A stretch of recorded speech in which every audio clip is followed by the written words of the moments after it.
Hello, everyone. Welcome to my channel. Let's talk Harry and Meghan. Prince Harry was at the Diana Award in Las Vegas. It's called the Knowledge Event. And of course, the media was going to try to spin that as him missing his son's birthday.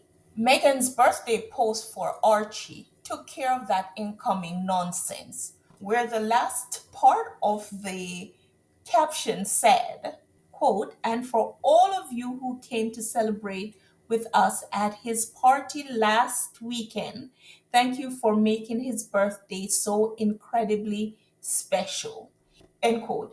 And of course, that took away the oxygen, which I'm sure they were going to try to fan some flame, completely ignoring the fact that the king over there did his coronation on Archie's birthday. That was so mean spirited. And by the way, for those of you who don't know my position on any of this, because I noticed that when I talk about the left behinds over there, I lose a few subscribers because I don't know if anybody's of the opinion that I'm neutral to them over there. So when I talk about them, they find it off putting because they think I don't have anything bad to say about them. So as soon as I say anything bad, they unsubscribe.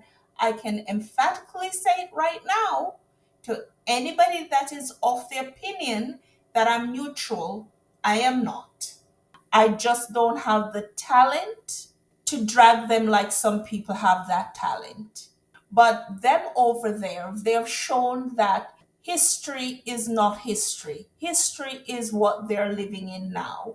Their history included white supremacy, racial hierarchy, cultural superiority, and colonization, just to name a few. Those things they profited from and endorsed.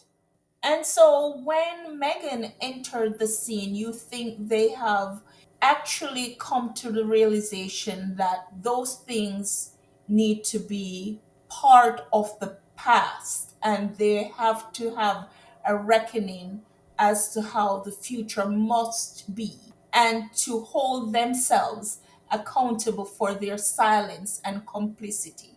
But no, you see, they don't want to do that. They want to continue with the racial exclusion and protection of privilege that does not include Megan and broader people of color. So, no, I am not neutral. And some may ask, why still call him Prince Harry? Why call her Duchess Meghan? For me, I am not going to be the one that other them. As long as that institution remains, I will give them the title that is part of that institution. Those people over there are the ones that are doing it. Okay, for those of you who have remained, let's go on. The maligning of Prince Harry's name continue with UK exports to the US, where William Lewis's Washington Post, of course, this is owned by Jeff Bezos, published a story. By the way, they weren't the only media type reporting on the story, but remember, the Washington Post had one of the best reputation in journalism, and it has gone downhill ever since William Lewis became editor, and they posted this headline. This is a maligning of Prince Harry's name. Prince Harry is one of many people that are associated with African parks. Rob Walton of the Walmart empire is associated with African parks. So many more prominent and more affluent people that are associated with African parks.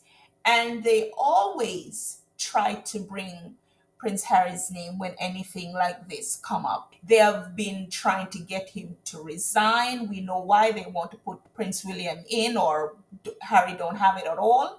And they're trying to get him to speak out, him and only him. So let me relate all this back to Sentibali. In the way they did not try to tie any of the board members to any of the allegation that Sophie Shanduka spewed. They're trying to push it all back on the founders, and specifically one of the founders, Prince Harry. Whereas now Prince Harry is a board member of African Parks, but not a founder of the organization, or a CEO, or a chair. What has happened, of course, is unspeakable, but it's not on Prince Harry. Moving to the other topic where I see that Suits LA has been cancelled.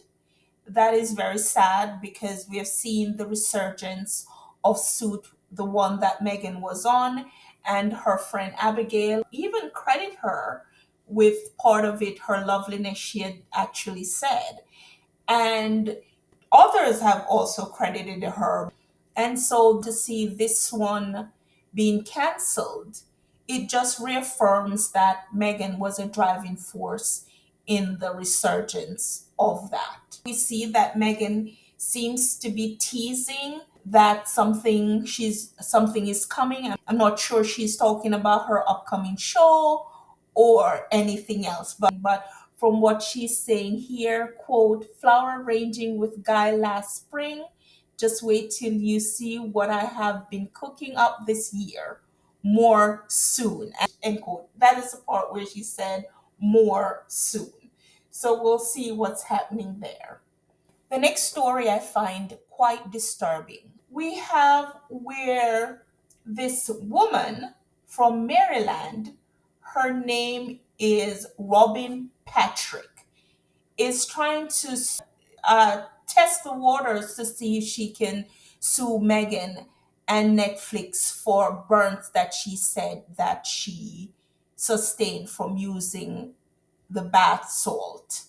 The article is on Feminegra, and Feminegra even included some past tweets of this woman that shows that she's not a fan of Meghan, as some in the media is trying to report. And Feminegra even had where she had tweeted out to somebody to send her a clip of Meghan's show. But can you believe the gall of this woman? Meghan is working her butt off to build herself up by herself, not taking anything from anyone, not asking for anything from anyone. And this woman, with her big sit on her whatever she sat on, and trying to shake down Meghan because she thinks that she has support of other derangers and people that are going to prop her up. She better not try this crap. But this just reaffirms to me why I'm so happy that Meghan is partnered with Netflix. We have seen in the past where somebody had even purchased the UK domain of American Riviera Orchid in an effort for Meghan not to have it. I've heard reports, not confirmed by me, but I've heard reports where they were going to try to report Meghan's product to the FDA. So there was a lot of nefarious things that I believe was being planned around Meghan's launch of American Riviera Orchid if she had gone about it by herself. And so when she revealed her partnership with Netflix, a lot of it, I believe, was cut short because coming up against Netflix and that powerful global entity, I don't think any of them wanted that heat. Is this woman trying to say she's brave enough to go up against Meghan, Netflix, Meghan's fans, and the Sussex Squad? Is that what this Robin is saying? Meghan's lawyer quickly responded. I have a snippet of the letter here, but if you want to read the whole article for its full context, Feminegra, they had a link in the article to the Independent. And finally, the sweetest story. Meghan and Harry are on a date night at Beyonce's concert. The concert was held at the SoFi Stadium in California. This was reported on Meghan's and Harry's fan site. It's called Duke and Duchess of Success Daily. The video and still photos show them looking so carefree, happy, young, in love. And this is what I want for them. As a fan, as a supporter, I'm glad to see them ignoring all the noise and living their best life. Anyway, guys, thank you so much for joining me. If you like my content, please remember to like, comment, and subscribe. And talk to you soon. Bye.